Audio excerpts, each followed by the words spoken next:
Did you know that 100% of any funding that you're going to get as an organization is going to result from how good your writing skills are? This is because you're not just going to go and ask people for money, like beg them, hey, give me some money. No, you're going to incorporate that into a document that you can give to them, that they are going to read and decide whether they can fund your organization or not. It could be a project proposal, it could be a grant proposal, or it could be any kind of document that you put together in order to convince the donor or the funder to give you money. So there are so many documents that together work and do this job very well. There is no single document that does this, but all of them together can be incorporated and put together to convince and help the donor understand more about your organization and also fund your organization. If this is something that is interesting to you, then this is your training. So my name is Alan from Professional Writers, where we specialize in writing all kinds of professional documents. These include project proposals, grant proposals, research proposals, professional resumes, and all other kinds of reports, strategic plans, and any document that is professional. And in this training, I am going to be walking you through the introduction of the essential documents that you as an NGO founder or someone who works with an NGO, you are going to use in order to get funds for your NGO, to get donations, and help you see your cause and help the community and help the people that you're trying to help in a better way. Okay, so let me just get this down here and then we can start off. So our goal is to make sure you get the funding that you need to create a better tomorrow for your community and for the people that you are trying to do this job for. Now, I need you to start by picturing a scenario, okay? So picture a scenario, and this is a very common thing that so many people make as a mistake when they are starting as new NGO founders. Picture yourself relaxing on a weekend in your comfortable bed, and then suddenly you hear a notification of a new message in your email or in your text message, okay? And when you open it, you realize that it's from someone you don't know, from a country that you don't know, and when you read it, you see a very wonderfully written project proposal or grant proposal from a certain charity organization, and it is asking for a contribution of $5. $5 like this to buy books for some of the needy orphans that that organization supports, okay? And let's assume they have a very nice donation button on their website or in the message that you can just click on and put in your credit card and then you can donate. And let's also assume that you have that $5. It's just $5, okay? And you have read that, these people need this money. What will you do? Let's assume that. Would you donate? Would you realistically donate to this organization? No, you cannot donate to this organization. It's impossible. Not because you don't have money or not because you don't care about the organization, just because you do not know who these people are. One of the questions that you'll be asking yourself, what if it is a scam? Okay? What if these people are not actually who they say they are? What if these people are not going to use the money for the reason they say they are going to use it? Okay? So how can I verify that this is an actual charity organization? How can, are there any other people that have donated to this organization and they can have proof that these people are actually doing the work, okay? How many other orphans have they helped so far, okay? So unless you have very good answers to all these questions, it is going to be very difficult for you to click that donate button and make a donation. And this is exactly what is happening to your donors. So most of the new NGO founders are focusing on only one thing and only one thing, writing proposals, okay? You think that when you write a very good proposal, there is, in a magical way, you're going to get money. It is not going to happen. Even if your proposal is the best out of the best, if you do not have a way of answering these questions that are not asked, okay, then there is a very high chance that you're not going to get any funding. Okay. So now, how do we make sure that our organization naturally answers these questions? Okay. Because these are not questions that the donor is going to ask you. The donor is not going to ask you that, are you a scam? Okay. That are you an actual organization? There is no donor who's going to ask that. They are just going um, to assume it depending on the situation around your organization. So we want to make sure that we answer all these questions in the background before we go ahead and focus on writing our documents. Okay, so now to do that, you're going to see that I want us to look at the expectation of so many new founders. So every time I am talking to new founders, they'll tell you that hi, I have a nice idea of helping the community, and I want to help by starting an organization, a non-government organization or a charity organization. So they conceive an idea. This is the stage they start at. And then the next thing they have registered an organization. So this is the expectation. And then they expect that they are going to write a proposal and then get funding for that proposal. Probably use 70% of the fund and then keep 30%, be happy, help the community, and everybody wins. This always never happens because it is a myth. It is not a reality. And let me tell you what is going to happen. So what is going to happen is that you are going to, just a sec, you are going to conceive a good idea. You are going to register that organization. You are going to write a proposal, and there will not be any funding that you're going to get. If you don't do things right, you're not going to get funding. The next thing, they go ahead and write very many other proposals and still don't get funding. They are very stressed, they are sad, they give up and close the organization. If this reality here has tried to ever happen to you, then this is your training. I am going to be showing you the common mistakes that you probably made or that you're probably making, and then we are going to see a way of rectifying those mistakes such that you can start getting some donations and funds for your organization and you help the community better.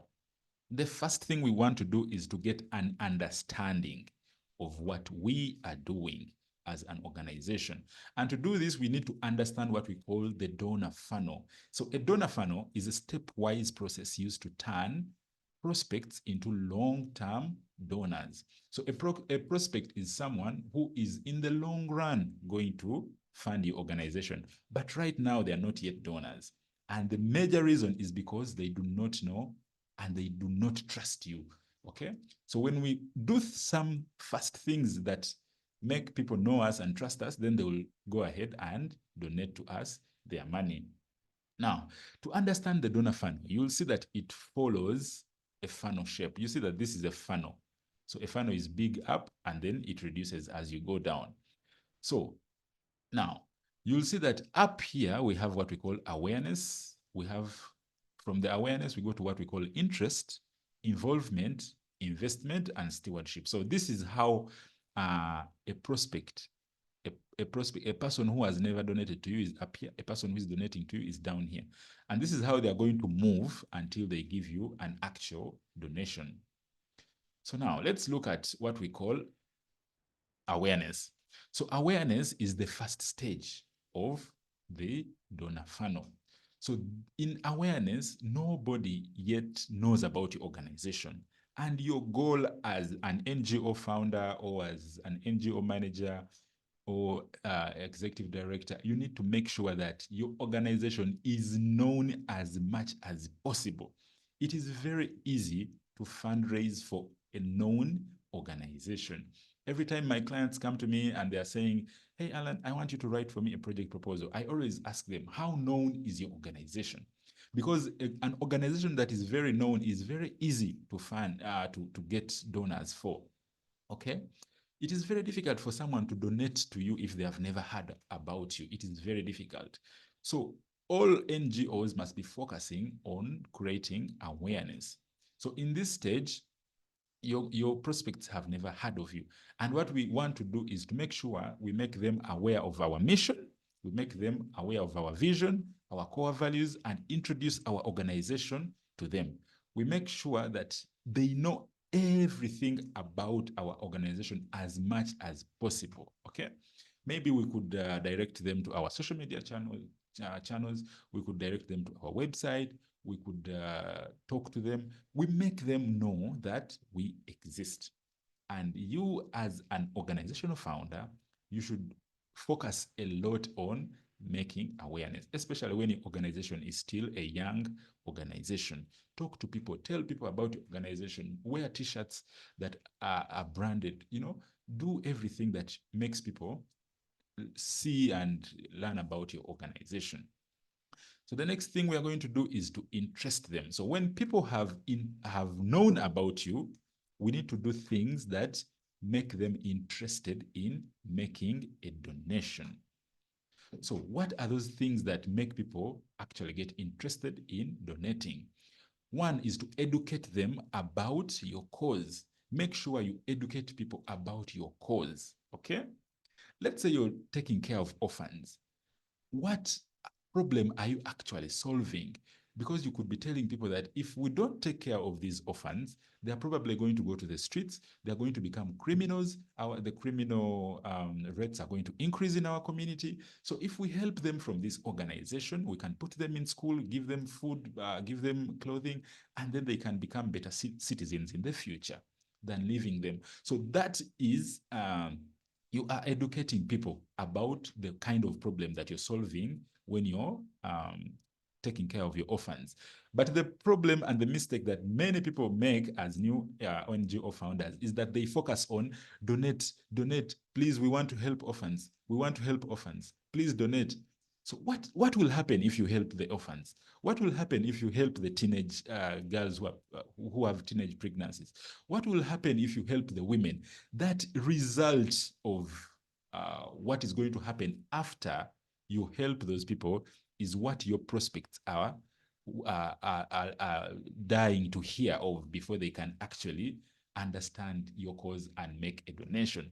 So it is very important that you stop asking people for donate, and tell people what will happen after they donate. Okay, so that is interesting them. So you're going to interest them. You can put these messages on your social media channels, put these messages on your website, and even when you're talking to people, talk to people when you're telling them what kind of problem the society is going to get, the society is going to get out of as when your organization is there on ground.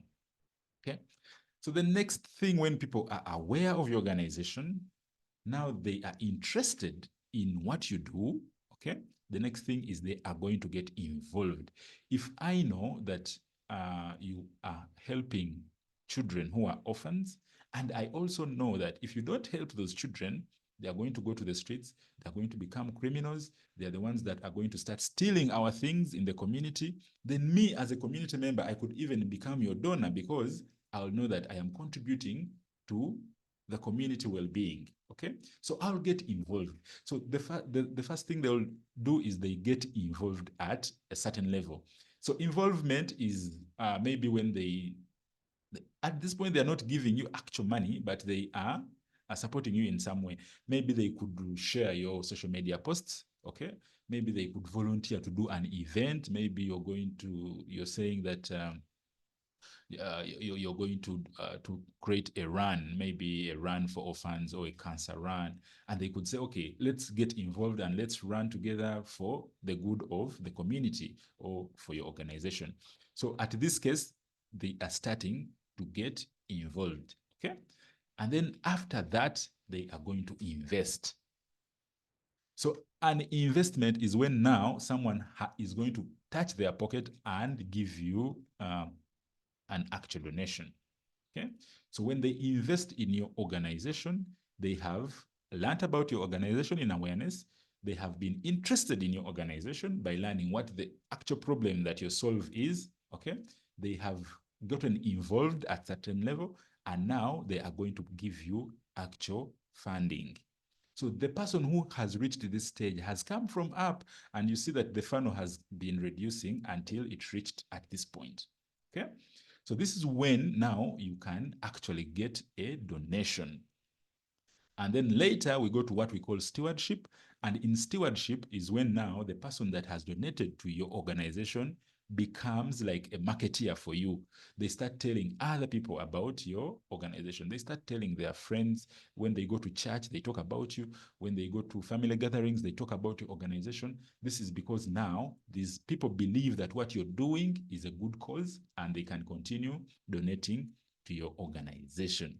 So now this is what we call a donor funnel. And I pray that you understand this funnel so well, because the documents that we are going to be writing are each directed at a certain stage of the funnel. Okay?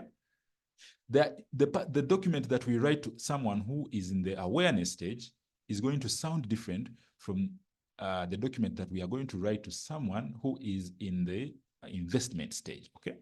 Because this person at the awareness stage doesn't know very well about, doesn't know much about us. Yet this person in the investment or stewardship stage, they know everything about us. So the documents that we write and even the way we write them changes depending on who is going to be the recipient of the document. And I want to tell everybody who is starting out with a new NGO that there is no single document that works for all. I have had clients who come to me and they're like, hey, Alan, can you please write for me a project proposal that I am going to give to like 10 different, donors? Then I'm like, that can't happen.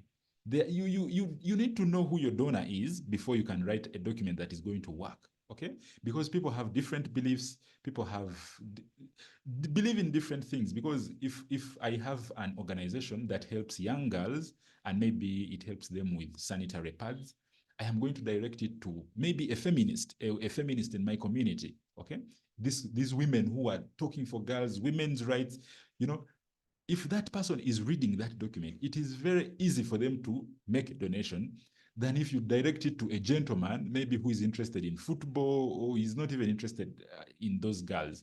Okay. So we need to understand who our reader, who our final consumer of the document is, before we can actually put in a lot of time to create this document. Now, before you expect any serious donation as an organization, these documents work together, okay? First of all, you need what we call reports. And we need monthly reports, we need the quarterly reports, and we need annual reports, at least for the first 1 year of existence of your NGO. You need an organizational profile, you need an organizational website, and you need professional social media pages. You also need a strategic plan. And lastly, you need a professional project proposal. You can see that in my list, I have put the project proposal at the bottom. It is the last thing down. But for many NGO founders and managers, they put the project proposal up because they think that you writing a project proposal is the only thing that you need in order to get donations, which is a very wrong thinking. Because if you only write a project proposal, people are going to still have the other questions that they ask themselves. You remember when we were starting? And these are the other documents that have answers to those questions. Because if someone reads your project proposal, they will ask themselves, but are these people really existent? They'll go to your website and they realize that you're really existent. Because here they will see your physical location, they will see much about you. Maybe they will go to your website and see your report and they say, oh, these people have been working for a certain period of time. In the last 1 year, they have helped 10 or 50 orphans. So this must be actually an actual organization. They go to your social media pages and they're like, oh, wow, these people have actually done something. Even the other day, they managed to do something. So that answers the unasked questions of your would-be donors or funders. Okay, so what is the actual right procedure of fundraising, especially for a new charity organization? And I want you to take note of this. And I am going to show you how each of these documents joins with each other to make sure that we get funding for our organization. Now, the first thing you're going to do is you're going to register your nonprofit organization. And I'm assuming that most of us here have our NGOs already registered, and maybe they have existed at a certain for a certain period of time. It is very good for you to register your nonprofit organization. And it is also very true that as an organization grows, it gets easier to fundraise for it. It is very difficult to fundraise for a very new organization, and it is very easy to fundraise for an organization that has been existent for some time. And when you have even an idea of starting an organization, you should register it today, such that as time goes by, we can always say that we are from the organization that has existed since this year. Okay, so if it has existed for some time, then it creates that impression that we understand what we are doing. So you need to register your organization, and then you need to get a physical location and a place which is well branded. And I'm assuming that most of us already have this. So please make sure that you have a physical location. If you don't have a physical location, all the documents that we are going to be writing are not going to cause any difference. We are still not going to get funding because people are always going to do a background check on you. There is no donor who does not do a background check on your location. And I have seen people who write very good proposals, and then the donors are very intrigued with the proposals. And then the next thing, the donor says, wow, this proposal is so nice. Actually, I am coming down there. I am flying to your country in 2 months or in 1 month. Let me come and we meet physically. Or sometimes they can say, I'm coming to your, I'm flying to your country for something else next week. Okay. Or tomorrow or the other day. And let us meet and we talk physically. So they will want that only means that they want to come and see your physical location. So if you don't have it and you start fidgeting around, you're still not going to get the funding. The next thing we want to do is to invest in a digital camera. And why do we need a digital camera? A digital camera is the camera that is going to be taking all our images, our pictures, and it is going to show evidence that we actually exist and we actually an actual organization. And some of the pictures that we are going to take using our digital camera are the ones that we are going to put in our proposals and reports. Okay. Now, when you have just started as a new organization, you have to accept that the first activities that you're going to do are going to be funded by your own resources. And the intention is that you have enough evidence to show that you can do what you actually saying you can do. Because in all project proposals, for people who have tried to write project proposals, there is always an element which is called organizational experience. Organizational experience is only got when you have done something, but then you can't do anything if you don't have funding. That means that you're going to use your own resources to try and first do something that you're going to put in the report, that you're going to document, that you're going to take pictures. And this is what we are going to use as your organizational experience, okay? So now, as you can see, it is sometimes difficult for you to do anything, especially when you're low on resources, when you're on a budget. So what I always tell my colleagues who are starting out that if you do not have enough funding at the start, what you can do is you can do what we call partnerships. What are partnerships? This is when I realize that there is an organization that does something a little similar in my community. And when they are going to do that, I tell them that I want to come and do it with them. But the intention is that we get evidence, we take pictures doing it together, and it will sound like it is for the both of us. So for instance, when you're saying that you have an organization that helps women, okay? Maybe helps women to, it empowers women, gives them, teaches them entrepreneurial skills and the sort. And then there is another organization that deals with women in a certain other program. So when they're doing that, you can go and join them together and maybe the women are cleaning the community or what. So you can go together, and then when they're doing that, you take evidence, you take pictures of that and write a report. And that report is going to be, you write that in conjunction with such and such an organization, we did this, but it's also you that did it. So it also helps you to get something that you did before we can actually go and start writing a project proposal. So the focus is for us to gather enough organizational experience, because without organizational experience, there is no good proposal that you're going to write. Okay? So we need good organizational experience, which is going to help us to come up with good project proposals and grant proposals that are going to help us.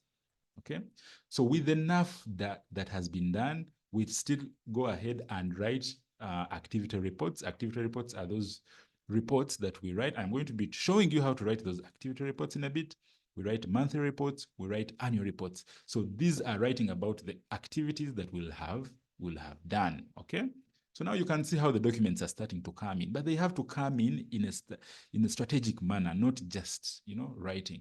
And then we go ahead and create good social media pages, and also create a website. You need a social media page and a website. These are very important because they show evidence of what you actually did and what you actually do. So it is very unfair for you to start to create a social media page and you don't post anything on it, because then people are going to see that the social media page is old, but there is nothing that has been posted on it. So if nothing has been posted on it, the impression it gives that there is nothing that is happening in the organization. Now, after we have created all these things, we have our website, we have our report, we have our social media pages. We have done the groundwork. Okay, so the groundwork is now at least at around 40%. So what we want to do is to go ahead and create relationships. Now this is physical relationships. You need to get out of that office. You need to get out of that laptop and go and talk to people physically. The other mistake that I see so many of the new donors making is that they only focus on international donors. The new NGO founders, they only focus on international donors. You're only writing proposals to people that are in the US, or they are very far away from you, yet there are people who are nearest to you that can become your first-time donors. Okay, so the first physical relationship you're going to make is with our local community leaders. The local community leaders might not become our donors, but they are also called the gatekeepers, and they act as a cushion for you to fall back on in case there is someone who's doing a background check on your organization. Because every time someone is like, oh, can I donate to this organization? But is it an actual organization or it's a scam? Let me ask the leaders in the community. So when they ask the leaders in the community, they can either confirm or deny you. So it is very good that you should talk to these leaders for such that they know that you exist in their community. But there are people who have organizations when the local leaders in the community do not even know that that organization exists or what the organization does. So every time anybody is asking the community leader about, the community leader is like, I don't know about that one. And then this person will just conclude that your organization is not a real one. Then people like the elected officials, these elected officials, we need them because they become donors in the long run. And how do they become donors? People in elected office care about publicity, okay? They want other people to know that, they do something in the community. So they could give you goods in kind. For instance, if you're taking care of orphans who need school materials, these people can donate to you books, and in return they might ask you that you talk about them, maybe in your flyers and your brochures, or they might want you to to put something like donated by so and so, such that they are there. So some of these elected officials can become your donors like that. They don't really care about your cause, but they want publicity. So you can ask them maybe to donate to you things like pads, to donate to you things like books, school uniforms if you're taking care of children, and sometimes they might donate to you money to start entrepreneur and promote entrepreneurial skills. Then we have religious leaders. You need to make physical locations and friendship with religious leaders, because these people are also in a certain form community gatekeepers, because there are so many people who believe what they say, and they can also talk about your organization in their churches or mosques. They can talk about what the good work that you do. Then we have business owners. Business owners can also in turn become your donors. Okay, how? If you're going to do an event, and maybe, for instance, where I come from, we have the telecommunication companies. If you're taking care of patients maybe who have cancer, and you're going to do a cancer run, you can go and tell a telecommunication company, maybe MTN, to come and be a part of the event. So when they come, they are going to donate to you some money, which is they call contribution, and then in turn they are going to bring and put their flyers or their banners in the area where the run is going to happen. So they will have donated to you in that way. And then we have media personnel. The media personnel talk about you and they promote you and they promote awareness. You remember awareness that we are talking about, such that people are more aware of what your organization does. You can talk of health workers if you're in the health worker field, educational institutions if you're in education, community, and anybody that you think you can talk to. So make sure that you are physically known. The people in your community know about the organization, and they also know you as an individual who is the custodian of the organization. So this in turn is going to result into funding. So we are going to start talking to prospects and direct them to our website, to our social media channels, and give them our reports. So from there, we are turning people from being prospects into being donors. So we feed our prospects with enough information about your NGO. We give them reports. And the idea is simple. When you talk to someone, you just tell them, hi, my name is Alan, and I run an organization called Professional Writers, and we help orphans with this, okay? And then if they're interested, you'll ask them for their contact information, maybe their WhatsApp number and their email, and then you'll keep communicating. But avoid and desist asking for money every time you're communicating. We want you to interest them, tell them what you did, tell them what you do, tell them what will happen if your organization remains afloat. And these people know, everybody knows that as an organization, you need funding. So when you've given them enough information, that is when you ask for money. And we ask for funding through writing a project proposal. So now project proposals come in many varieties. We have what we call solicited project proposals and unsolicited project proposals. So for this case, when you're starting out, we write what we call unsolicited project proposals. Unsolicited project proposals are those ones that have not been asked for by the donor. When you are a new organization, it is always very difficult for you to win a solicited fund. A solicited fund is these calls that you see that the UN is calling for proposals, such and such an organization is calling for proposals. Because in those proposals, they are going to ask you to put organizational experience, which you don't have, okay? And they're going to see that you have just existed for a few years, and they will still think that you're not experienced enough to do the activities. So we start by writing unsolicited proposals, which we direct to the people that we think we have moved through our funnel, and that is how it starts. And when we gather enough experience, that is the experience that we are going to use in the solicited proposals that are going to be asked by this big organization with big money. So later, if you do it right, you're going to get the funding and you're going to get very happy. And then you should keep writing reports and continue engaging the donors. So thank you so much for listening to me. This was our session. I just wanted to say that we have all these courses that will train you in writing a project proposal, that are going to train you in writing professional reports, that are going to train you in writing making websites. Actually, you can even make a website yourself without a single line of code. And then we will teach you how to do your social media setup. We'll teach you how to do a strategic plan. We'll teach you how to do any kind of documentation that is required for you to get funding. So if you're interested in we will be doing this occasionally, every week, every Saturday. We always prepare these such free lessons.